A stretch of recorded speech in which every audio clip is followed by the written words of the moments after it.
How to improve Discord mic quality in Windows 11.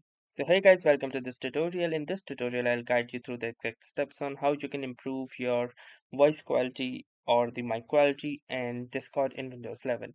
So the first thing that you will need to do is go to the Discord settings, which you can do so by clicking onto this user settings right here.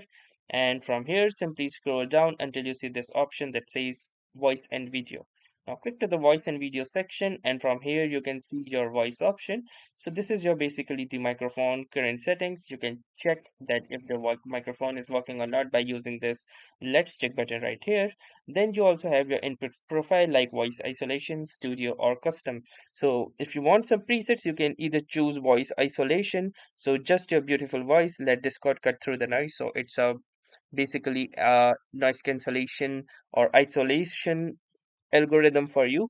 Then you also have this studio effect as well, which gives you pure audio, open mic with no processing, or also your custom options, which are advanced mode, and you can easily determine for yourself what you want and what you don't want. So I basically choose it to custom. And then also, if you would like, you can also enable this automatically adjust input sensitivity if you would like, and it will give you a better microphone overall sensitivity. Then you also have noise suppression. You can enable noise suppression and choose any of the other options like the standard or the Krisp option. This will reduce background noise from your mic.